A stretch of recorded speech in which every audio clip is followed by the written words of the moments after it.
Welcome to NarrativeNook where enchanted stories come to life. If you enjoy our stories, please subscribe, like and share to support our channel. Enjoy listening. There were photos taken at tourist hotspots after they'd grown up. And there were their smiles captured from their birthdays past. These memories played like an old movie, scene after scene flickering in Chasel's mind. That little girl from his past, she was so pure and kind, so simple and sweet. But why did she end up doing all those cruel, heartless things to Bella? In the end, Chasel dumped everything related to her into the trash can. The servant, tidying up the room, was surprised to find that Chasel had thrown away the group photos he treasured most. In the past, if those photos ever gathered dust, Chasel would meticulously clean them himself, forbidding anyone else to touch them. Serena had it all, a future bright as the stars, a life of luxury, adored by everyone. Yet she was never satisfied, choosing instead a path that broke the Collins family's hearts. It was foolish, truly a case of reaping what she sowed. Arabella spent half an hour searching the room Eric once occupied but couldn't find a single clue. On her way back to the main house, she saw two servants carrying out trash bags to the gate.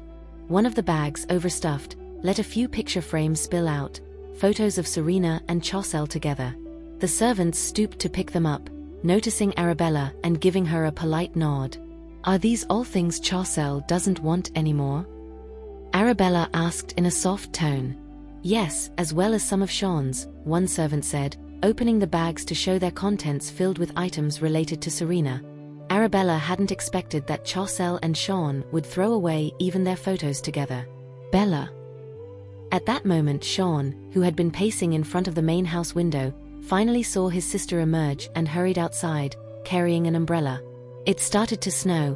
I brought an umbrella for you." Sean opened the umbrella over her head. "You didn't get wet, did you?" "No, Sean." Arabella gave a small, warm smile. "You're not too busy today?" "Yes, I've been quite free lately, just staying at home keeping you company. Any luck finding clues?"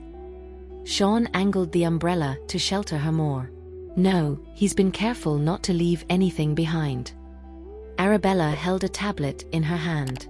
"Here, put your hands in your pockets and warm yourself up. You're not dressed warmly enough for this cold weather." Arabella noticed he was only wearing his thick loungewear, although plush, they were hardly suitable for the chilly outdoors. "I'll have someone bring over some more jackets." Sean was elated at the offer, pretending to protest the expense, but inside he was overjoyed. As they entered the main house, his smile froze. For there was Chasel, also in loungewear, plush and thick, looking even more dashing. "You're back." Chasel greeted Arabella with a gentle smile. "Did you find anything?" "Nothing was left behind." Arabella noticed his loungewear. "They look good on you, Chasel." This was the first time Arabella had seen Chasel in the loungewear she had designed, as he was usually away on missions. "They're specially designed by you, so of course, they look good," Chasel said, fondly ruffling her hair. "Specially designed?" Sean felt a sting of envy at that revelation. Arabella could sense Sean's mood shift and chuckled as she explained, "Back then, I didn't know you were my brother, Sean, so I didn't get a chance to design clothes just for you." It was just by chance that she passed by QY and picked out a few outfits for him, nothing specially designed. "I'll make time to design some clothes especially for you." "Well, you'd better make a bunch." Sean didn't want to be outdone by Chasel. That guy was way too scheming, deliberately wearing the clothes designed by his sister to show off in front of him. "Childish. You want to work your sister to death? She's got tons to do every day. It's good enough that you have something to wear. If you don't want your sister to overwork, then hand over a few of those outfits she made for you. You're always on the go for work, and you hardly have any time to wear them at home anyway. As if you're always lounging around the house." "I would take them to Belloria." Seeing the two men bickering, Arabella interjected, "All right, I'll make time for both of you, no one will be left out. But now, I really need to go upstairs and work on the audio." "Bella." Chasel called out to her urgently, "I'm sorry for the tough times you had to endure. If I'd known she was such a nightmare, I would have kicked her out of the Collins family back during your school days. Back then, Serena's friends were bad-mouthing Arabella behind her back, and it just so happened that Myrna overheard them. Myrna told Chaucel, and when he rushed to the school, he was deeply disappointed by Serena's actions.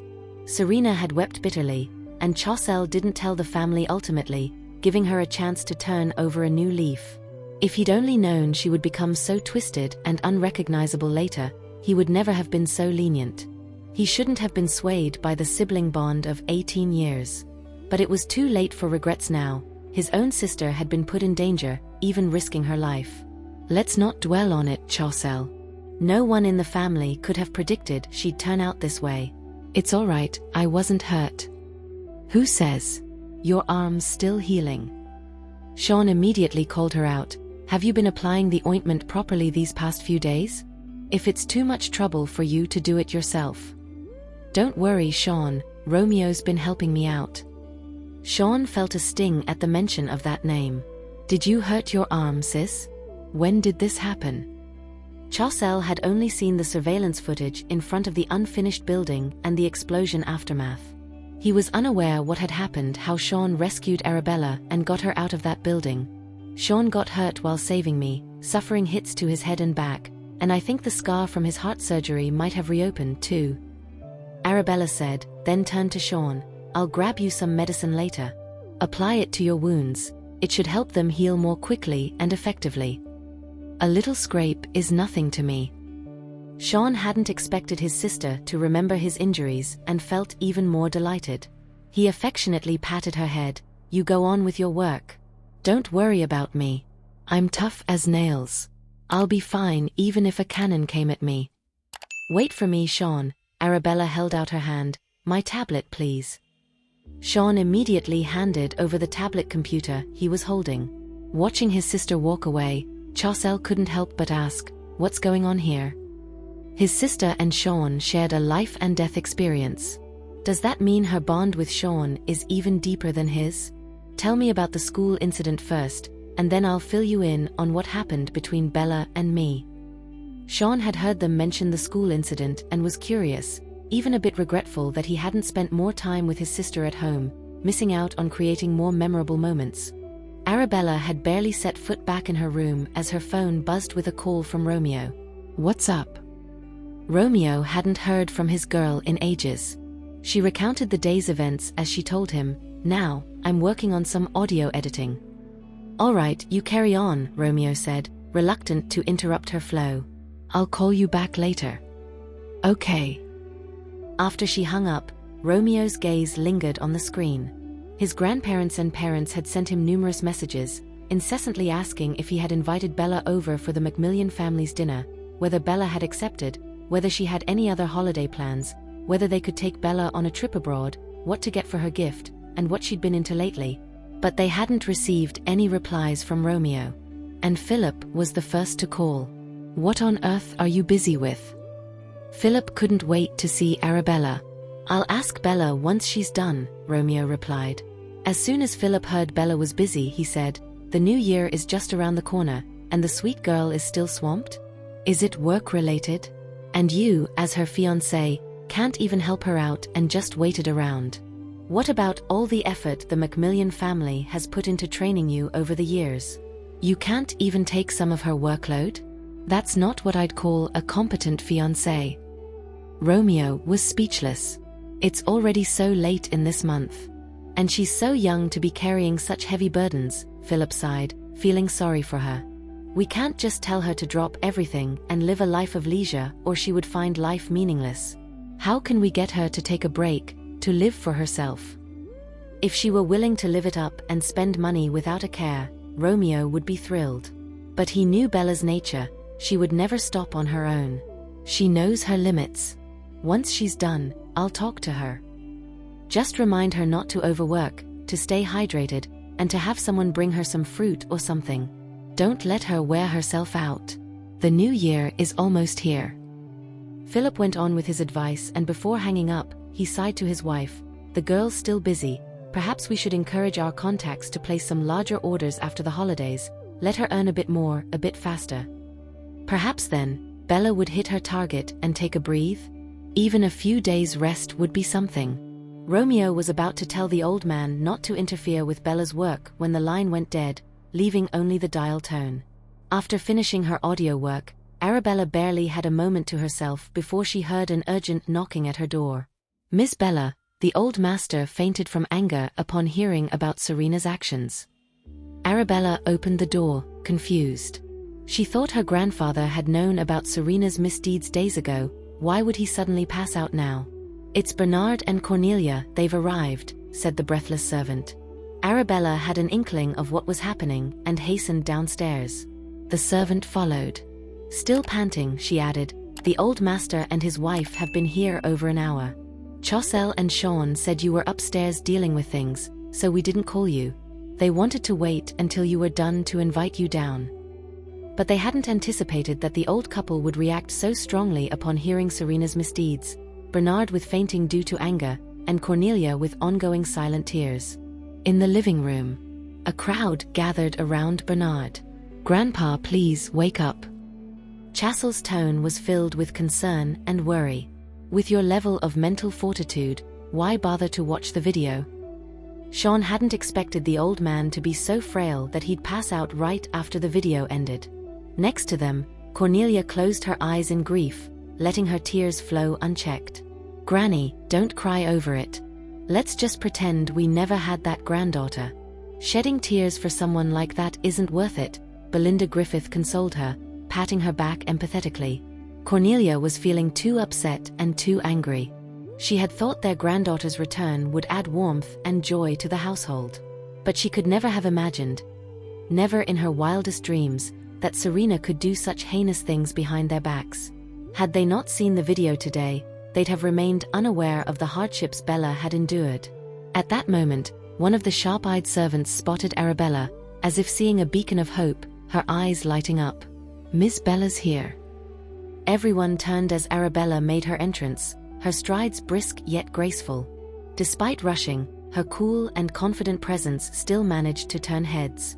"Is Granny here?" Arabella smiled warmly at Cornelia. Not having time for a catch-up, she knelt beside the couch, her delicate and fair fingers checking Grandpa Bernard's pulse. "It is caused by vascular compression from emotional stress." Swiftly opening her medical kit, she selected a fine needle and expertly located the corresponding pressure point. After a few pricks, and a short wait, Bernard slowly opened his eyes. Everyone crowded around him, their faces alight with joy. "Miss Bella's amazing. Just a few needles and he's all right. Mr. Collins is awake. Grandpa, you're finally up." As Bernard's blurry vision cleared and he recognized Arabella, his emotions overwhelmed him again, and tears streamed down his face. "My child, this family has wronged you." He grasped Arabella's hand, visibly shaken. "Grandpa, please take deep breaths. Your health is what's most important," Arabella soothed him gently. "This family hasn't wronged me. On the contrary, I've received so much care and warmth here I can't even count. The ones who did wrong are Serena, Eric, and Martha. They've been fanning the flames, leading her down the wrong path. There's no need for self-blame. This isn't your fault. If we hadn't been so blind to people's true natures, you wouldn't have suffered here for so long, my poor granddaughter." Bernard, ordinarily resolute, couldn't help but embrace Arabella, crying like a child.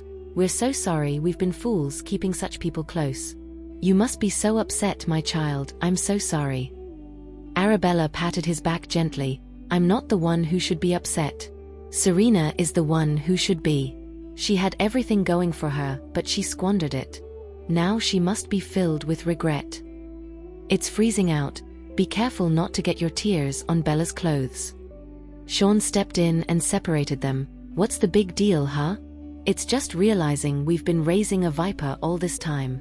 Well, that viper's been dealt with, and is half dead. If you feel like you owe Bella, just take care of her, send her checks, buy her gifts, spend some quality time with her. What is this crying for? You little rascal." Bernard feigned anger and raised his hand as if to swat him, but Sean's words broke through his sorrow and coaxed a reluctant chuckle from him. "Come on, you're too old for this waterworks show. And you, Granny, you're usually such a tough cookie, that's out of character for you. Back in the day, if anyone dared cross one of ours, you'd be the first to grab a baseball bat and go knocking on their door." Cornelia shot him a stern glance. That boy always spoke his mind, no filter, but her mood visibly lifted. The tempest of grief and anger within her was finally calming down. "Both of you, stop scaring Bella," Sean continued, patting Arabella on the head. "This poor girl was working too hard. After returning to this home, she's been running around saving people. It's almost driving her to exhaustion." "Bella, come here next to Grandma," Cornelia finally said, wiping away her tears and gesturing for Arabella to come closer. "Sean's right. Instead of drowning in the past regrets, what we need to do now is make it up to you. There's no point in rehashing the past, but I still owe you an apology, a real heartfelt one. We thought you and Serena could get along, but we never anticipated her jealousy and resentment to reach such extremes. Grandma, you don't owe me anything. What I've found in this family in the last 6 months is far more than I ever got from the Murphys in the past 18 years. More than 1,000,000 times over. Everyone in the Collins family has been so kind to me, and I'm just happy to be back home with all of you." Hearing her say this, everyone's hearts softened, and their eyes welled up. What they had given her was nothing compared to the attention they'd showered on Serena for 18 years. The meticulous care and concern they'd lavished on Serena couldn't be compared to what Arabella had received. Yet this child held no grudges and was full of gratitude and contentment. They became emotional once more, and their eyes reddened with tears. "Esteemed sirs and madams, Clark is back." Just then, a servant rushed in with the news. The elders quickly wiped their tears and composed themselves, not wanting to show any further signs of distress. Clark stepped through the front door to a scene that surprised him. "What's all this commotion about? Why's everyone here?" All his grandparents were there. He greeted everyone in the living room one by one. As he drew closer, he noticed the red-rimmed eyes, but only Arabella greeted him with a smile. "Clark, you're here." Clark affectionately ruffled her hair. Seeing her always washed away his fatigue, leaving him basking in a sense of joy. "I've been slammed with work, wrapped up a few projects, designed some systems, and even built a brand new firewall. I would have been home sooner, but there was a homicide in the neighboring city. The case was urgent, so I stayed until I finished the autopsies on a few victims." After explaining himself, Clark asked, "So what's up? What was everyone talking about? Why the tearful eyes?" "It's about the surveillance footage from the abandoned building project." With Arabella's brief hint, Clark grasped the situation. He'd seen the footage from the derelict site, and his sister had updated him on everything afterward. He'd been checking in on her frequently, worrying about her well-being in their video calls. But as it turned out, Arabella was doing just fine. The incident hadn't affected her daily life in the slightest. She carried on as usual, but his family, on the other hand, seemed to be having a harder time shaking off their sadness and anger. "Bella's got nerves of steel, so let's not dwell on the past. We've got the new year coming up, and there's a lot preparations to do. This year's going to be a blast with Bella around. Our family's going to be livelier and happier for sure." Clark slung an arm around his sister's shoulder with a grin. Everyone nodded. Clark's got a fair point. It was a reminder that there was still so much to do.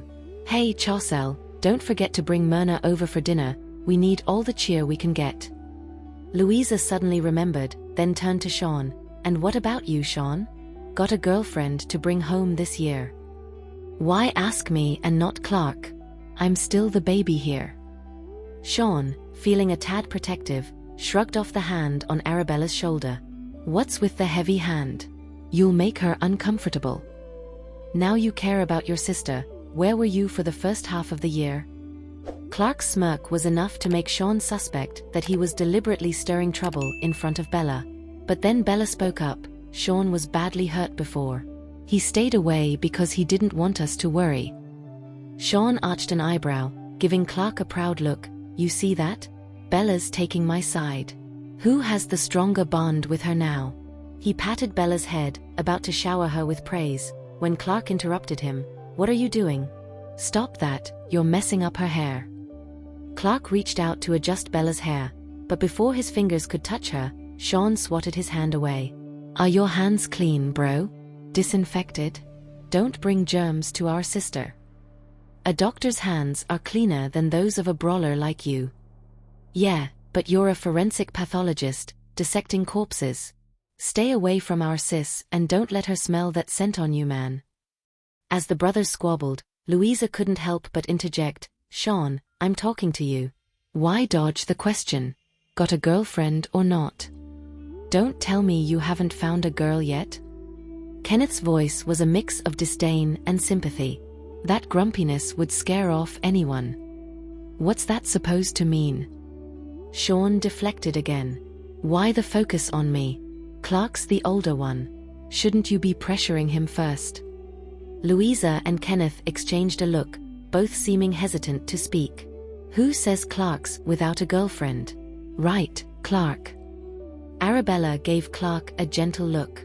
This year, aside from Sean and David, Hans, Chaucel, and Clark will all be bringing their girlfriends home for dinner. This brought Carol into the conversation as well. Kenneth and Louisa shared another look, their hesitation growing. You already had a girlfriend, Clark? Sean looked at Clark, with pure surprise. When did this happen, and how did he miss it?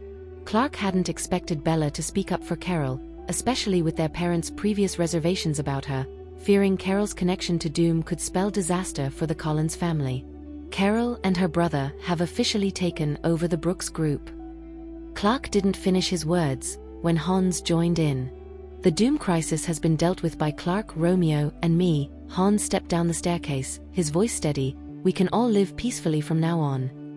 Louisa and Kenneth exchanged yet another look, and finally said, well then, let's invite her over for the holidays. After all, she was also a poor girl, just like their beloved Bella and her experiences in the Triangular Zone, forced by a life of hardship to develop her skills. If given a choice, they believe Carol would not choose to live in such a harrowing condition, with endless torment. Dad? Mom? Clark thought he must have misheard. Could it be true that his parents were finally relented? They agreed to let him be with Carol. Beside him, Belinda chuckled. Truth be told, your mom and I had a talk about Carol quite some time ago. Your mom was just worried about the safety of the whole family. Now that the crisis is over, nobody in the family would object to you two being together. Poor Crystal, though. But then, when they heard about Carol's association with the Temple family, it seemed like a small comfort. The thought of her taking care of Crystal's parents brought some solace to the Temples, who had lost their dear daughter. Hans, make sure you invite Molly over, Louisa instructed. If her family extends an invitation, you should visit her parents first. Visiting the girl's family first was a sign of respect and importance from the Collins family. And if they don't invite you, make sure to visit them before the new year to bring some gifts and formally ask their daughter to join our family dinner. Got it, boys? Sure thing, Hans and his two brothers nodded in agreement. All right, your grandparents and uncles and aunts, and I have to discuss the holiday arrangements. You kids go have fun for now. They planned to give Bella a grand surprise and couldn't let her find out prematurely. What you've just said, as if you're about to blurt out surprised. Sean couldn't help but tease Louisa. Then, Louisa gave Sean a light slap and retorted, now you've gone and said it. If Bella caught wind of it, that would not be a surprise anymore. Bella's smart enough to guess, she's just playing along, right? Sean looked at his sister, who simply smiled at him. Let's head upstairs for a chat. Clark tried to sling an arm around his sister's shoulder, but the sharp glances from Hans, Chaucel, and Sean made him halt. Weren't they overreacting? It was just his habit. Why he needed to gauge their expressions to get close to his sister now. Bella, is there anywhere you'd like to go for the holidays? Sean quickly stepped around Clark to walk on Arabella's right side. Seeing this, Chaucel moved swiftly to her left. If there's somewhere you want to go, just tell me. Not only me, but Myrna is free to join you as well. Clark, feeling that he was about to be outdone, said, Carol would love to join you too. She's in top form, hiking, rock climbing, you name it. Plus, you two could even make medicine together. Carol's skill at medicine was something Arabella had known about for a long time. Carol had even used her homemade deadly 7-step on Arabella once. Making medicine during the holidays? How ominous. Bella, not just me, but Myrna would love to go shopping or grab a bite to eat with you.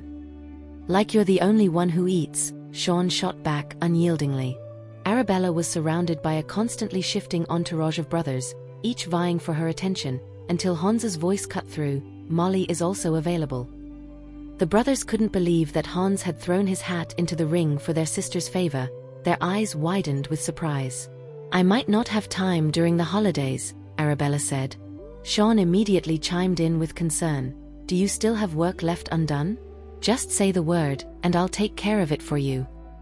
Arabella knew Sean was omnipotent in Belloria, but this was something she had to do herself to show her respect for the princess. I need to make a trip to Belloria the day after tomorrow. She had to deliver a finished dress to the princess in person. I'll come with you, Sean declared. Belloria was his turf, and while the brothers knew they couldn't compete with that, their gazes held a hint of doubt. You're injured, can you really protect our sister? Sis, maybe you should consider me? Chaucel suggested. You know the strength of the crew I command. Together, they're no less capable than Sean. Plus, we specialize in stealth. We won't make a move unless you're in danger, so nobody will even notice us. Sister, it should be Carol and me who escort you, Clark offered. You're well aware of our skills. At the very least, we're better than an injured Sean, and we won't need Chaucel to mobilize an army, which might spook the enemy. You could also ask that guy who helped you out the other day, Hans hinted. Just the guy himself could be Arabella's assistant. Belloria is my domain. Do you really think any of you know it better than I do? Is it even possible for something to happen to Sis on my watch? Sean retorted. But before Sean could finish, Hans coolly asked, what about that unfinished building incident? And Sis hurt her arm. Chaucel added. Clark jumped in. Sis and I have a better rapport. We work twice as well together. How long have you all been by our sister's side? Can't you give me a chance? The holidays are coming up, and she'll only be gone for a short while. Are you really going to fight me over this? Sean argued, feeling slightly aggrieved as he turned to Arabella. Sis, back me up here. They're bullying me because they're older. Older by just a year or two, maybe 3, and he called that older? The brothers clenched their fists, holding back the urge to hit him. Sis, I'm only free these few days. What if I must go abroad for an emergency after the holidays? Let me spend some more time with you. Sean appealed to their sympathy. My heart suddenly feels so painful, it must be from their teasing. What if my wound reopens while you're away? Please, let me escort you. Arabella couldn't help but smile at the sight of the usually cool and aloof Sean showing this side of himself. Okay. Sean thought he'd misheard. Overjoyed, he looked at his sister. Then I'll go get ready. You're the best. After saying that, he cast a triumphant glance at his brothers. See? His sister favored him the most. Who had the most weight in her heart? Now they should know. The brothers couldn't believe such a small matter had made him this happy. After watching him leave, they turned to Arabella. For other trips, you can count on Hans. Chaucel is at your service anytime. Clark's available too. Back in his room, Sean called his men in Belloria, instructing them to be on high alert and ready for a 24-hour duty to ensure his sister's safety. He then opened his suitcase, carefully packing all the clothes, pants, and socks his sister had gifted him, not missing a single item. Just then, a servant knocked on the door, delivering several jackets. Miss Bella had these sent over from QY for you, to help keep you warm. Sean was surprised his sister had acted so swiftly on her promise to send him some jackets. He hadn't expected them to arrive in the blink of an eye. Though they weren't tailor-made for him by his sister, he was genuinely fond of them. Just looking at those jackets lifted his spirits. Did anyone see you bringing these in?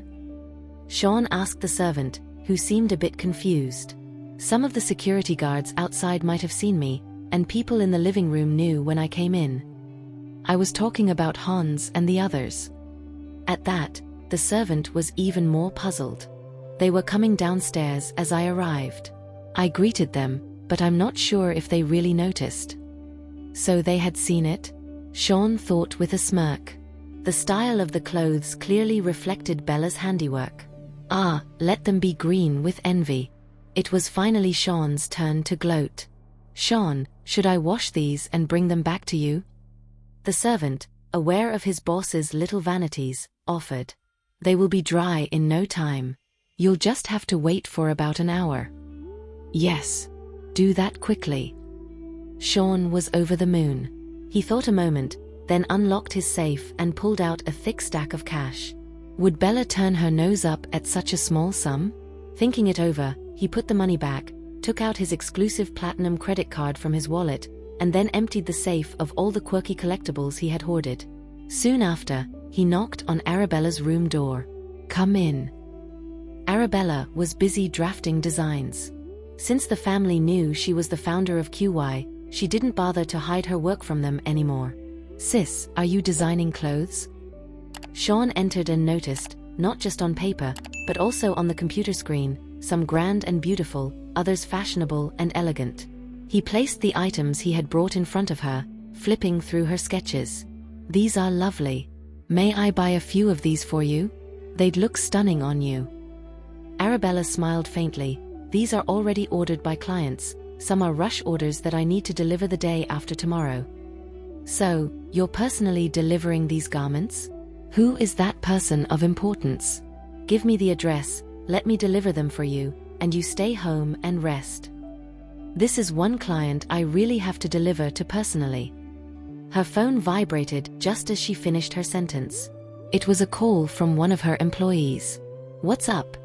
She asked as soon as she picked up. Still out of stock? All I need is this down jacket to complete the order. You keep looking for that. If it really doesn't work, I'll figure out something else. After hanging up, Sean couldn't help but ask, out of stock? What do you need? Tell me, and I'll sort it out for you. It's a type of down called Velvet Royale. It's plumper than regular goose down, with higher loft and cleanliness, more resistant to cold, rarer, and more suited to the client's stature. Bella explained, the client will be on a sea voyage over New Year, spending a lot of time out at sea. The biting cold wind carries moisture that can seep through the gaps in clothing, so this garment has to be especially warm and stylish, with windproof, waterproof, yet breathable qualities. Sean hadn't realized that a jacket could involve such intricate considerations, nor had he imagined that his sister would think through every detail of a client's casual sea voyage. Looking at the down jacket designs, fashionable, beautiful, and slimming, he wondered. Was the client a woman? Velvet Royale, huh? I got you covered, Bella, Sean said as he quickly figured out exactly what his sister was talking about. A specific kind of plush fabric with distinctive features. Whipping out his phone, he barked out a few orders. So, you're saying once we get our hands on this velvet, we can whip up a jacket and ship it out? Sean casually inquired after hanging up. There's more to it than that. Our company's staff will need to handpick the finest fibers. You see, we've got top-of-the-line technology for water repellency, antibacterial properties, thermal retention, and mite resistance. Once we get the right velvet, we'll select the best of it and turn it into the final product. Sean hadn't realized how much effort and care his sister put into making a single piece of clothing. No wonder the clothes were not only stylish but comfortable and practical too. But it seemed like such hard work for her. He couldn't help but feel a pang of concern. The fabric for the jacket is derived from deep-sea minerals located in the region below the snowy mountains. It's windproof, waterproof, and wrinkle-resistant, yet lightweight and warm. We'll dye it to have a pearl-white sheen since that color suits the client. We've got plenty of that fabric in stock. If we get enough velvet too, I could make a couple of extra jackets for you, Sean. They'll be super comfy. Do you have a favorite color? Arabella asked, looking at Sean with a smile. No matter what he liked, her team could produce any shade he desired. Sean was touched that his sister, with access to such incredible materials, thought of him first. Any color is fine for me, but I've already got plenty of jackets. You should have some made for yourself. Such exquisite materials and craftsmanship, he wanted her to enjoy them for herself. Arabella just smiled and replied, What you don't know, Sean, is that when I first came back home, Mom and Dad ordered 100 pieces for me. Not long after, Romeo ordered another 100. Spring, summer, fall, winter. I've got all sorts of styles covered. And then they bought me even more. I've got enough to last me for years. She sketched 2 men's down jackets, one long and one short. I'll make one in black for you and another in a subtle two-tone, not flashy like this one. After finishing the sketches and applying some color, Arabella handed them over for Sean to see. Sean was amazed at his sister's skill. She had created such handsome and fashionable designs in no time. Truly, as the founder of QY, her taste, speed, and ability stood out in the whole fashion industry. He wanted them so badly, yet he couldn't bear the thought of his sister tiring herself out. He was torn. Is there anything you don't like? The style? The color? Arabella asked softly, earnestly awaiting her brother's feedback. No. Sean admired the sketches, his voice filled with appreciation and amazement. Nothing at all. They're beautiful. The style, the colors, they're flawless. I can hardly wait to see the finished jackets. We'll go with these designs then. As soon as the materials arrive, we can get them made pretty quickly, Arabella said with a playful grin. But don't stress yourself out. If you can't locate that velvet royale, a different type of velvet will suffice. It might not be as luxurious as velvet royale, but if it can't be found, she's got to accept it. She didn't want Sean to work too hard for that, searching for a needle in a haystack. I just want to refine a few details here. There are some chairs over there, Sean. Take a seat for a while, Arabella said, her brush dancing across the paper as she worked, struck by inspiration. Sean pulled up a chair across from her, marveling at how lucky he was to have such a wonderful sister in his life. For listening. If you have enjoyed this story, please like and share so others can see it too. Also hit the subscription button and notification bell so you can be notified on our next release. Thank you for your support. God bless you.